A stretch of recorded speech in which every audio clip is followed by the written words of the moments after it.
নমস্কার, বং ফাইভসের আরও একটি নতুন ব্লগে সকলকে জানাই অনেক অনেক ওয়েলকাম।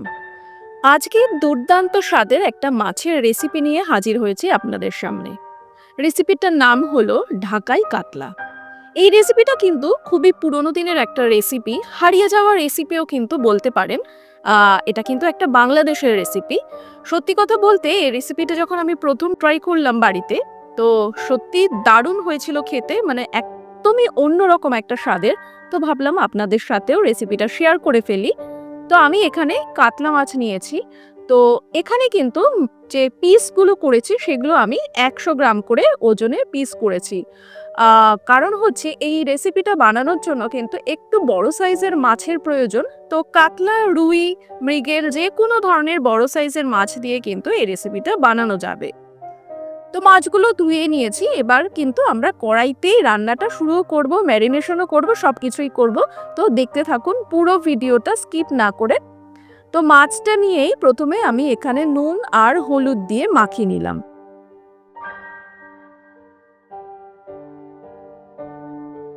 গরম ভাতের সাথে এই মাছের রেসিপি পেলে কিন্তু আর সত্যিই কিছু লাগবে না।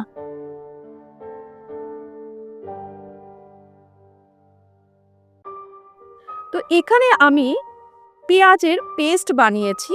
তো এইটা আমি কিন্তু আপনাদের বলবো যে, যে যতটা পরিমাণ প্রিপারেশনটা তৈরি করতে চাইছেন সেই বুঝে করতে হবে। তো আমি এখানে ৫ পিস মাছ নিয়েছিলাম। আর সেই কারণে আমি এখানে ২ টো মাঝারি সাইজের পেঁয়াজের পেস্ট বানিয়েছি। ১ চামচ মতন আদা পেস্ট হবে সেই পরিমাণ আদা নিয়েছি। আর লঙ্কাটা নিয়েছি, কাঁচা লঙ্কা আন্দাজ মতো, মানে যে যেরকম ঝাল খেতে পছন্দ করেন সেরকম। সবকিছুরই একটা পেস্ট কিন্তু দিয়ে দিলাম। এবারে দিয়েছি আমি এখানে একটা বড় সাইজের টমেটো, সেটা কিন্তু আমরা কুচি করে নিয়েছি। দিয়েছি আমি কাশ্মীরি লঙ্কার গুঁড়ো, দিয়েছি হলুদ গুঁড়ো, দিয়েছি স্বাদ মতো নুন। ব্যাস, আর কোনো গুঁড়ো মশলা কিন্তু আজকের এই রান্নায় কোনো প্রয়োজন নেই। এবার দিয়েছি সর্ষের তেল। তবে সর্ষের তেলটা কিন্তু এই রান্নাটার মধ্যে একটু বেশি পরিমাণে ব্যবহার করতে হবে। মানে এক্ষেত্রে কিন্তু, মানে আজকের রান্নায় কিন্তু তেলের কার্পণ্যতা করলে একদমই চলবে না।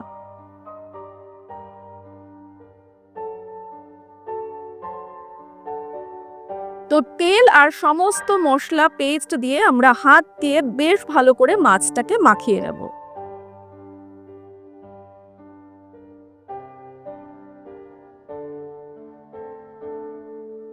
হাত দিয়ে বেশ ভালো করে মাখিয়ে নিয়েছি। দেখতে পাচ্ছেন কত সুন্দর একটা রং এসেছে।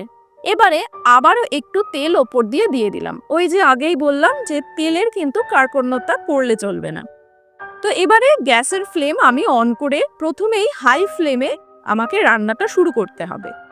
এবারে ঢাকা চাপা দিয়ে দিয়ে কিন্তু আমাদের আস্তে আস্তে করে রান্না এগিয়ে নিয়ে যেতে হবে।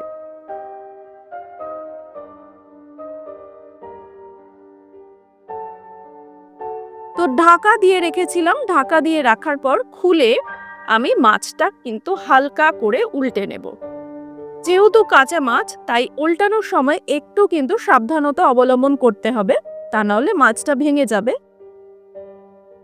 তো একদমই কিন্তু আস্তে আস্তে করে আমাদের মাছ এপিট ওপিট করে নিতে হবে। মাছ সিদ্ধ হবে, সাথে কিন্তু আমাদের সমস্ত মশলা যেগুলো আমরা কাঁচা ব্যবহার করেছিলাম সেগুলোও রান্না হতে থাকবে। তো রান্না হলে কিন্তু আপনারা অটোমেটিক বুঝতেই পারবেন, তার গন্ধটাই পুরো চেঞ্জ হয়ে যাবে।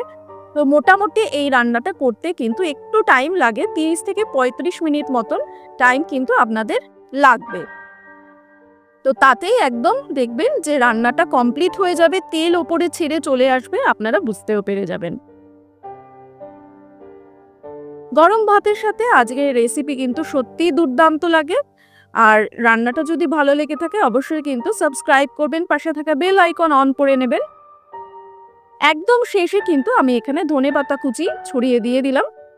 ব্যাস, আজকের রান্না কিন্তু একদম কমপ্লিট।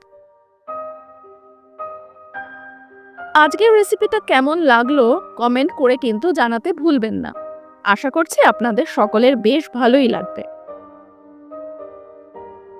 পরবর্তী নতুন কোনো রেসিপি নিয়ে আমি আসছি খুব তাড়াতাড়ি। সকলে খুব ভালো থাকুন।